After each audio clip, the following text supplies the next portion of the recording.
ग्वालियर के फूलबाग स्थित 105 साल पुराना गोपाल मंदिर देश भर में प्रसिद्ध है। सिंधिया राजवंश के द्वारा बनवाए गए इस मंदिर में भगवान राधा कृष्ण की अद्भुत प्रतिमाएं हैं। वैसे तो इस मंदिर में साल भर भक्तों का तांता लगा रहता है, लेकिन जन्माष्टमी पर्व पर भक्तों को साल भर का इंतजार रहता है, क्योंकि जन्माष्टमी के मौके पर गोपाल मंदिर में 24 घंटे का उत्सव मनाया जाता है और इस जन्माष्टमी के दिन भगवान राधा कृष्ण को 100 करोड़ रुपए से ज्यादा कीमत के गहनों से सजाया जाता है, जिसके चलते राधा कृष्ण के इस बेहद सजीले स्वरूप को देखने के लिए बड़ी संख्या में भक्त पहुंचते हैं। इस बार तो भक्तों के बीच दिल्ली से सीधे ग्वालियर पहुंचे केंद्रीय मंत्री ज्योतिरादित्य सिंधिया ने भी गोपाल जी के दर्शन कर पूजा अर्चना की। वो यहाँ जन्माष्टमी के दिन गोपाल जी और राधा रानी को बेशकीमती 100 करोड़ के आभूषणों के श्रृंगार और दर्शन करने पहुंचे थे। केंद्रीय मंत्री ज्योतिरादित्य सिंधिया ने पूजा अर्चना कर ग्वालियर वासियों को जन्माष्टमी की शुभकामनाएं भी दी थी। दरअसल भगवान का श्रृंगार जिन जेवरातों से किया जाता है वो रियासतकालीन हीरे रत्न जड़ित जेवरात हैं।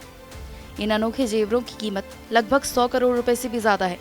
इनमें हीरे, मोती, पन्ना जैसे बेशकीमती रत्नों से सुसज्जित भगवान के मुकुट और अन्य आभूषण हैं। ये बेशकीमती गहने साल भर बैंक के लॉकर में रहते हैं, जिन्हें जन्माष्टमी के दिन ही 24 घंटे के लिए कड़ी सुरक्षा व्यवस्था के बीच मंदिर में लाया जाता है। इन जेवरातों को पहनाकर राधा कृष्ण का श्रृंगार किया जाता है और भगवान 24 घंटे तक ये जेवर पहनकर भक्तों को दर्शन देते हैं। इस बार भी नगर निगम के अधिकारियों द्वारा जन्माष्टमी के दिन गहनों से भगवान राधा कृष्ण का श्रृंगार कर उनकी महाआरती की गई। इसमें दो तरह के आभूषण हैं। इसमें एक चांदी के आभूषण हैं और सोने के आभूषण हैं। अलग अलग तरह के हैं। मुकुट है, चूड़ियाँ हैं और आपकी थालियाँ हैं, कटोरी हैं, गिलास हैं। अलग अलग तरह के आभूषण हैं जो कि स्टेट टाइम से हैं यहाँ पर, और हर साल एक दिन के लिए ये निकाले जाते हैं तिजोरी से और उनको सजाया जाता है। सुरक्षा के पूरे इंतजाम हैं, पूरी सुरक्षा लगी हुई है। आपने देखा होगा बाहर व्हीकल भी खड़ा हुआ है, पुलिस का हाई सिक्योरिटी व्हीकल है, और जब गहने आभूषण आते हैं तो हम लोग भी साथ में चलते हैं और जब जाएंगे वापस तो भी साथ में जाएंगे। गोपाल मंदिर की स्थापना 1921 में ग्वालियर रियासत के तत्कालीन शासक माधवराव प्रथम ने करवाई थी। सिंधिया राजाओं ने भगवान राधा कृष्ण की पूजा के लिए चांदी के बर्तन बनवाए थे। साथ ही भगवान के श्रृंगार के लिए रत्न जड़ित सोने के आभूषण बनवाए थे। इनमें राधा कृष्ण के लिए 55 पन्ना और 7 लड़ी का हार, सोने की बांसुरी, सोने की नथ, जंजीर और चांदी के पूजा के बर्तन हैं, जिनको हर साल गोपाल मंदिर पर कड़ी पुलिस सुरक्षा के बीच लाया जाता है, जहां नगर निगम और बैंक अधिकारियों की देखरेख में भगवान राधा कृष्ण को इस साल भी जन्माष्टमी के मौके पर गहने पहनाए गए।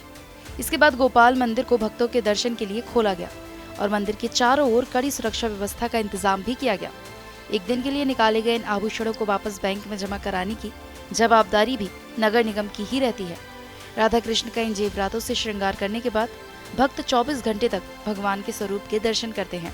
प्रति वर्ष की भांति जन्माष्टमी के अवसर पर, भगवान के जन्म के अवसर पर नगर निगम द्वारा जो प्रत्येक साल तैयारी की जाती है, उसी के तहत आज फिर ग्वालियर नगर निगम के द्वारा भगवान की पूरी तैयारी विधि विधान से पूजा पाठ करके, और प्रत्येक वर्ष जो एक कमेटी बनाई जाती है, वो कमेटी बैंक में जाके भगवान के बेशकीमती आभूषण लेके आई और पूजा पाठ के बाद भगवान का श्रृंगार किया गया। अब शहरवासियों को और जो शहर से बाहर आने वाले लोगों को दर्शन के लिए मंदिर खोल दिया गया है, जो प्रभु के दर्शन करेंगे। बहरहाल जन्माष्टमी के पर्व पर एमपी सरकार द्वारा इस बार विशेष कार्यक्रम भी आयोजित किए गए हैं। ऐसे में इस बार गोपाल मंदिर पर भी विशेष लाइटिंग के साथ धार्मिक कार्यक्रमों का भी आयोजन किया गया और इस बार भी हजारों की संख्या में भक्त अपने आराध्य भगवान के दर्शन करने गोपाल मंदिर पहुंचे। ग्वालियर से धर्मेंद्र शर्मा की रिपोर्ट, TV9 मध्य प्रदेश।